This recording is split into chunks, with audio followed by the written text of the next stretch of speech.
இன்னைக்கு நம்ம ஃபுட் வார் season 3 14th episode தான் பார்க்க போறோம். எபிசோட ஓப்பனிங்ல நம்ம எரினா இருக்கிற எல்லாரையும் மோட்டிவேட் பண்ணியிருப்பாளா. சோ அதனால கமான் கைஸ், இந்த ஒரு எக்ஸாம் பாஸ் பண்ணி கண்டிப்பா நம்ம செகண்ட் இயர் போறோம் அப்படின்னு சொல்லிட்டு எல்லாருமே பயங்கரமா சீரப் ஆயிருவாங்க. பரவாயில்ல எரினா, உன் வாயிலிருந்து இந்த மாதிரியான வார்த்தைகள்லாம் வரும் நானே எதிர்பார்க்கலன்னு ஹீரோவும் கலாய்ச்சிக்கிட்டு இருக்கேன். சோ அதுவே இவங்க பேசுறது எல்லாத்தையும் பயங்கர பெருமையா அந்த கிளவியும் அதுக்கப்புறம் நம்ம சட்டோஷியும் பாத்துக்கிட்டு இருப்பான். அடுத்த சீன்ல எரினாவோட அப்பா இருக்கிறான்ல, சோ அவன் பார்த்தா ஃபர்ஸ்ட் இயர்ஸ்க்கு வந்து ஒரு ஸ்பெஷலான ஒரு லெக்சர் கொடுத்துக்கிட்டு இருக்கிறான். சோ அடுத்து வர அட்வான்ஸ்மெண்ட் எக்ஸாமுக்கு நீங்க இந்த மாதிரியான டிஷ்ஷஸை ப்ராப்பரா ப்ரிப்பேர் பண்ணாலே போதுமானது. சோ அதை தாண்டி நீங்க வந்து சென்ட்ரல் இன்ஸ்டிடியூஷனோட லெக்சர்ஸுக்கு எகெயின்ஸ்டாவோ இல்லைனா வேற ஏதாவது பண்றேன் அப்படின்னு பண்ணீங்கன்னா நீங்க ஃபெயில் ஆகிறதுக்கான வாய்ப்புகள் தான் இருக்குன்னு சொல்ல அங்க இருக்கிற பசங்க எல்லாரும் இது ஈஸியா இருக்குது, இது நல்லா இருக்கு, நாங்க இதையே ஃபாலோ பண்ணிக்கிறோம் தான் இருப்பானுங்க. அதுவே ஹாஸ்டல்ல ஹீரோஸும் அந்த அட்வான்ஸ்மெண்ட் எக்ஸாம் பத்தி தான் பேசிட்டு இருக்கும்போது அப்பதான் இந்த ஒரு எக்ஸாம் பார்த்தா இங்க ஹொக்கைடோ அப்படின்னு சொல்லி ஒரு பர்டிகுலர் ரீஜன் இருக்கும் போல. சோ அங்கதான் நடக்க போதாமா. அந்த ஹொக்கைடோல இந்த அகாடமியை சார்ந்து ஏகப்பட்ட ரெஸ்டாரண்ட்லாம் இருக்கும் போல, லைக் ஏகப்பட்ட இடங்கள் இருக்கும். அந்த இடத்துல போட்டி எல்லாமே நடந்துட்டு இறுதியா ஃபைனல் ரவுண்ட் அப்படிங்கிறது ஒரு தனித்து விடப்பட்ட ஒரு ஐலாண்ட்ல வந்து நடக்கிற மாதிரி இருக்கும். இதுக்கு முன்னாடி இருந்த எக்ஸாம்ஸ் எல்லாம் இப்படிதான் நடந்துச்சு. பட் இப்போ மேபி சில மாறுபாடுகள் இருக்க செய்யலாம். ஏன்னா சென்ட்ரல் இன்ஸ்டிடியூஷன் இதை கண்டக்ட் பண்றாங்க அப்படிங்கிற காரணத்துக்காக. அப்ப எரினாவுமே பார்த்து அந்த இடத்துல கண்ணாடி எல்லாம் போட்டு ஏதோ டீச்சர் மாதிரி வந்துட்டு இங்க பாருங்க, இந்த ஹாஸ்டல்ல இருக்கிற எல்லாருமே இந்த ஹொக்கைடோல நடக்க போற இந்த ஒரு அட்வான்ஸ்மெண்ட் எக்ஸாம் பாஸ் பண்ணணும் அப்படின்னா நீங்க எல்லாரும் நான் சொல்றதான் கேட்டாகணும். இது வரைக்கும் நான் சின்ன வயசுல இருந்து ஏகப்பட்ட இடங்கள்ல இருந்து ஏகப்பட்ட சாப்பாடு டேஸ்ட் பண்ணியிருக்கேன், சாப்பிட்டு பார்த்துருக்கேன், இன்க்ளூடிங் ஹொக்கைடோல இருந்து கூட. சோ ஒன்ஸ் அந்த இடத்துக்கு மேல நம்ம சமைக்கிறோம் அப்படின்னா அந்த சமையல் அப்படிங்கிறது எந்த ரேஞ்சுக்கு இருக்கணும் அப்படிங்கறத உங்க எல்லாருக்கும் நான் சொல்லிக் கொடுக்க போறேன். மறக்காம நான் சொல்றதை எல்லாத்தையும் ஞாபகம் வச்சுக்கணும் சரியா அப்படின்னு சொல்லி பயங்கர ஸ்ட்ரிக்டான வாத்தியாரா இருப்பா போல. அப்ப கரெக்டா ஹாஸ்டலுக்கு ஹீரோ பாக்குறதுக்காக இக்குமியும் டக்குமியும் அவன் தம்பி இவங்களாம் வர. சோ முதல்ல உருளைக்கிழங்குல கிட்டத்தட்ட 50 வகையான உருளைக்கிழங்கு இருக்குது, வாங்க நம்ம அதை பத்தி படிப்போம் அப்படின்னு ஆரம்பிக்க எனது 50 அதுக்கே ஷாக் ஆயிடுறாங்களா. இதுக்கே ஷாக் ஆனா எப்படி, இன்னும் நீங்க ஏகப்பட்ட மேட்டர் கத்துக்க வேண்டியதா இருக்குது, ஒரே ஒரு வாரம் தான் இருக்குதுன்னு சொல்லி எல்லாரையும் ஃபோர்ஸ் பண்ணிக்கிட்டு இருக்கேன். வெளியே இருந்து நம்ம இக்குமையும் டக்குமையும் பார்த்துட்டு தோடா இன்னும் பயங்கர சீரியஸா படிக்கிறாங்களேன்னு பார்த்துட்டு இருக்கும் போது வெளியே என்னடா பண்றீங்கன்னு ஹீரோவும் ஈவன் நம்ம எரினாவும் வந்துட்டு ஓகே ஓகே நீங்க 3 பேருமே வாங்க, 3 பேரும் வந்துட்டு இந்த ஸ்பெஷல் லெக்சர் அட்டென்ட் பண்ணுங்கன்னு சொல்லுவா. ஏன்னு கேட்டா அதுதான் இவங்க அந்த அகாடமியை அப்போஸ் பண்றாங்கல்ல, சோ அதனால இதெல்லாம் பண்ணிதான் ஆகணும். இவ்வளவு சீரியஸா இருக்கிறாள் என்ன 3 பேர் அக்செப்ட் பண்ணிக்கிறாங்களா. அதுக்கப்புறம் அவங்களும் படிக்க இது எல்லாத்தையும் நம்ம ஹீரோ ஆசையா பாத்துக்கிட்டு இருப்பானா. வேடிக்கை பார்த்துட்டு இருந்தா எப்பறா நீயும் வந்து படிடான்னு சொன்னா படிக்கலாம் படிக்கலாம், பட் இருந்தாலும் இது எல்லாமே யூஸ்ஃபுல்லா இருக்கும் நீ நினைக்கிறியா என்ன. ஏன்னா அகாடமி நமக்கு எதிராக என்ன மாதிரி பண்ண போறாங்கன்னே தெரியல. என்ன பண்ணாலும் சரி இந்த ப்ரிப்பரேஷன் கண்டிப்பா வேஸ்டா போகாது, நம்ம ஜெயிக்கிறதுக்கு கண்டிப்பா இதெல்லாம் உதவியா இருக்கும், கண்டிப்பா நம்ம ஆளுங்க ஜெயிப்பாங்க அப்படின்னு பயங்கர கான்பிடண்டா இருப்பா நம்ம ஹீரோ விடவுமே. இவ நைட்டு முழுக்கும் விடாம ப்ரிப்பேர் பண்ணிக்கிட்டு இருக்க.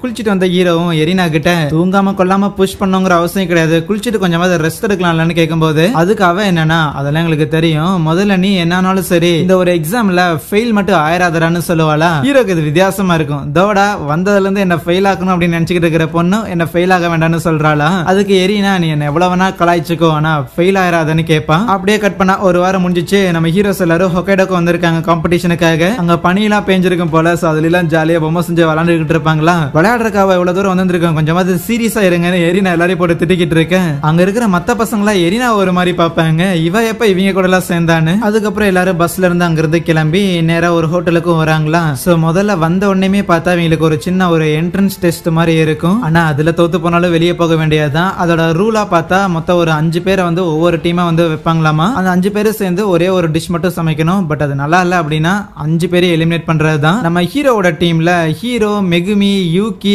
ஆலிஸ், கூரோ இவங்க 5 பேர் இருக்கிறாங்க. சோ இத பார்க்கும்போது இவங்களுக்கு புரிஞ்சிருச்சு, ரைட் நம்ம சென்ட்ரலுக்கு எதிராக இருக்கிறங்காட்டி நம்ம எல்லாரையும் தனியா இந்த மாதிரி ரவுண்டு கட்டி இருந்திருக்காங்க அப்படின்னா மிச்சம் இருக்கிற எல்லாரையும் தனியா ரவுண்டு கட்டி இருந்திருப்பாங்க அப்படின்னு புரிய வருது. இருந்தாலும் இந்த ஹயமா பையன் எங்க போனா அப்படின்னு ஹீரோ யோசிச்சுக்கிட்டு இருக்கேன். பட் இருந்தாலும் நம்ம எரினா இருக்கிறாள், சோ அவளை வேற ஒரு டீம்ல போடுறாங்க. சோ என்னன்னாலும் அவளை ஃபெயில் பண்ணிடக்கூடாதுன்னு அங்க ஒரு இன்ஸ்ட்ரக்டர் ஒருத்தங்க வருவாங்க. அவங்க வந்துட்டு அப்படியே ரூல்ஸ் எல்லாத்தையும் எக்ஸ்பிளைன் பண்ணிட்டு ஒரு சாலமன் ஃபிஷ் தான் சமைக்கணும் அப்படின்னு சொல்லி இருந்திருப்பாங்களா. இதை கேட்டோடனே யூகிக்கு எல்லாம் பயங்கர சந்தோஷம். ஏன்னா இந்த மாதிரி சீ ஃபுட்டை சமைக்கிறதுல வித்வானான நம்ம கூரோ கூடவே இருக்கிறான். அது மட்டும் இல்லாம மீன்களை சமைக்கிறதுல நம்ம மெகுமியுமே பயங்கர வித்தக்காரி, எப்படியும் ஜெயிக்க தான் போறோம்னு ஆர்வமா இருந்தா. அப்ப அந்த இன்ஸ்ட்ரக்டர் அடிஷன் ஒரு விஷயத்த சொல்றாங்க, நீங்க எல்லாரும் எரினாவோட அப்பாவோட ஸ்பெஷல் லெக்சரா அட்டென்ட் பண்ணியிருப்பீங்கன்னு நினைக்கிறேன். அதுல அவர் என்ன சொன்னாரோ அதை மட்டும் நீங்க ப்ராப்பரா பண்ணாலே உங்களால மோஸ்ட்லி பாஸ் ஆயிட முடியும்னு சொல்லுவாங்களா. சோ இதை கேட்டுட்டு நம்ம ஹீரோக்கு ஓகே இப்போ இந்த மீனை சமைக்க சொல்லி இருந்திருக்காங்க, பட் ஏன் இந்த ஒரு மீனை ஸ்பெசிபிக்கா சூஸ் பண்ணணும்னு யோசிக்க. அப்பதான் கூரோ சொல்றான், ஆக்சுவலி குளிர்காலத்துல அந்த சாலமன் ஃபிஷ் எல்லாம் அந்த அளவுக்கு கிடைக்காது, அப்படியே கிடைச்சது பிடிச்சிட்டு வந்தாங்க அப்படின்னாலும் அது லோ குவாலிட்டியில தான் இருக்குங்கும் போது அந்த இடத்துல இருக்கிற எல்லாருக்கும் வந்து இன்கிரிடியன்ஸ் எல்லாம் கொடுக்குறாங்களா பார்த்தா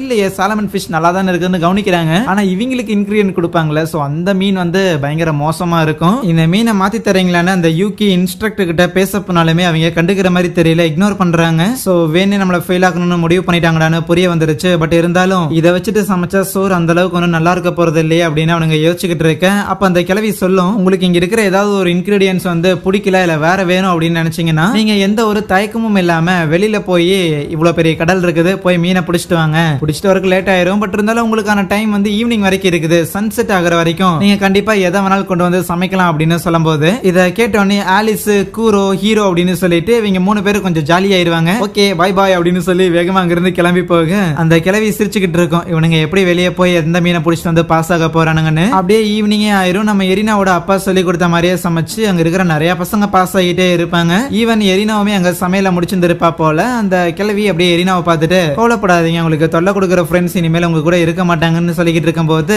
கரெக்டா ½ அன் அவர் இருக்கும்போது நம்ம ஹீரோஸ் எல்லாரும் வந்துடுறாங்க. சோ அவங்க ஒரு மீனை கொண்டு வந்திருப்பாங்களா, அது பார்த்தா பயங்கரமா இருக்கும். அதை பார்த்து அந்த கிளவியே ஷாக் ஆயிரும், எப்படி இந்த மாதிரியான ஒரு மீனெல்லாம் போய் அதுவும் இப்படி ஒரு வின்டர் டைம்ல பிடிச்சிட்டு வந்தீங்கன்னு சொல்லி ஷாக் ஆகிட்டு இருக்கேன். அப்பதான் ஹீரோ சொல்றான், நாங்க ஒன்னும் போய் பிடிச்சிட்டுலாம் வரல, 0 டிகிரி செல்சியஸ்ல ஒரு மீனை வந்து அப்படியே ஃப்ரெஷ்ஷா பிடிச்சிட்டு வந்து ஸ்டோர் பண்ணி வச்சிருந்தாங்க அப்படின்னா அது இந்த அளவுக்கு பயங்கர குவாலிட்டியா தான் இருக்கும். அந்த மீனோட ஃபிளஷ் எல்லாம் கெட்டு போறது வந்து ஸ்டாப் ஆயிருக்கும்ல, அந்த மாதிரி இங்க இருக்கிற ஒரு கடையில தான் தேடி கண்டுபிடிச்சு வாங்கிட்டு வந்தோம். லக்கிலி இருந்துச்சுன்னு சமைக்கலான்னு போகும்போது மத்த பசங்க எல்லாம் 1/2 மணி நேரம் தான் இருக்கு, எங்கத்த சமைக்க போறாங்கன்னு யோசிச்சா ஆலிஸ், கூரோ, ஹீரோன்னு சொல்லி 3 பேரும் தான் பயங்கர கில்லாடிங்களாச்சு. அந்த இடத்துல கொடூரமா சமைச்சுக்கிட்டு இருக்கேன். இறுதி அந்த ஒரு சாப்பாடே சமைச்சு முடிச்சிருவாங்க. பார்த்தா அதை சாப்பிட்டு பார்த்தோன்னே அந்த கிழவிக்கு மீன் எடுத்து மண்டையில் அடிச்ச மாதிரி இருக்கும். அந்த அளவுக்கு அது பயங்கர டேஸ்டா இருக்கும். இருந்தாகணும், ஏன்னா சமைச்சது யாரு? என்ன மேடம், எங்களோட டீமை வந்து அசால்ட்டா வெளியே துரத்து விட்டுறலாம் அப்படின்னு முடிவு பண்ணீங்களோ? நான் எங்க கடையில வேலை செய்யறதுல இருந்து தினைக்கு ஏதோ ஒரு சேலஞ்சஸ் ஓவர் கம் பண்ணிட்டு இருக்கிறவன். இந்த மாதிரியான சேலஞ்சஸ் நீங்க ஏதாவது கொடுக்குறீங்க அப்படின்னா அதை எப்படியாவது சால்வ் பண்ணணும் அப்படின்னு நான் நினைக்கிற மாதிரியான ஒருத்தன். நீங்க கொடுத்த சேலஞ்ச் எனக்கு இன்னும் மோட்டிவேட்டிங்கா தான் இருந்துச்சுமா. இவங்க இங்க பாஸ் ஆகுறது மட்டும் இல்லாம மத்த ஹாஸ்டல் பசங்களா இருக்கிறாங்கல்ல, சோ அவங்களும் அதே மாதிரி தான் இன்கிரிடியன்ஸ் மோசமா கொடுத்தாலும் ஏதோ ஒரு வழியில பாஸ் ஆயிட்டாங்க. எப்படியோ எரினா நாங்க பாஸ் ஆயிட்டோம், யூகே நம்ம எரினா பூச்சி அழுதுகிட்டு இருக்கேன். அதுக்குள்ள உங்களுக்கு என்ன சந்தோஷம், இது வந்து வெறும் இனிஷியல் எக்ஸாம் தான் அப்படின்னு சொல்லி எரினா இன்னும் அதே ஃபயர்ல தான் இருப்பான். சோ அதுக்கப்புறம் இங்க இருக்கிற பாஸ் ஆன ஸ்டூடெண்ட்ஸ் எல்லாரையும் கூப்பிட்டுக்கிட்டு இந்த அகாடமியோட ஒரு ட்ரெயின்ல பார்த்தா வேற ஒரு இடத்துக்கு போறாங்க. லைக் ஒவ்வொரு போட்டியுமே வந்து ஒவ்வொரு இடத்துல தான் நடக்கும் அப்படின்னு ஏற்கனவே சொன்னாங்கல்ல. சோ அதே மாதிரி ட்ரெயின்ல கூட்டிட்டு போயிட்டு இருக்க, அது ஏதோ பெரிய லக்ஸுரி ட்ரெயினா இருக்கும் போல. எரினா அவரோட கம்பார்ட்மெண்ட்ல படிச்சுட்டு இருக்கும் போது டக்குமியோட தம்பி இருக்கிறான்ல, அவன் வந்துட்டு ஏமா உனக்கு ஃப்ரீ டைம் இருந்துச்சுன்னா இங்க வாங்க, இங்க கடைசியில வந்து பயங்கரமா வியூலாம் சூப்பரா இருந்துச்சுன்னு சொல்லிட்டு போவான். சோ அடுத்து இந்த ரியோகா பொண்ணு இருக்கிறாள், சோ அவளும் வந்து பேசிட்டு போக ஈவன் நம்ம மெகுமியுமே வந்துட்டு டீ எல்லாம் போட்டு கொடுத்துட்டு போவாளா. கடைசியா நம்ம ஹீரோ வந்துட்டு சிப்ஸ் சாப்பிடுறேன் சொல்லி வந்து பேசிக்கிட்டு இருக்கேன். எதுக்கு இருக்கிற எல்லாரும் என்னைய வந்து டிஸ்டர்ப் பண்றீங்க அப்படின்னு எரினா கேட்கும் போதுதான் ஹீரோ சொல்றான், என்னது மத்தவங்க எல்லாரும் வந்தாங்களா, மேபி கடந்த ஒரு வாரமா அவங்களுக்கு படிக்கிற எல்லாத்துக்கும் ஹெல்ப் பண்ணிருந்தீல, சோ அதுக்கு எப்படி நன்றி சொல்றதுன்னு தெரியாம தான் உன்னை வந்து சும்மா செக் பண்ணிட்டு போறாங்களோ அப்படின்னு சொல்ல அங்கே இந்த ஒரு எபிசோடை முடிக்கிறாங்க. Soya, thank you.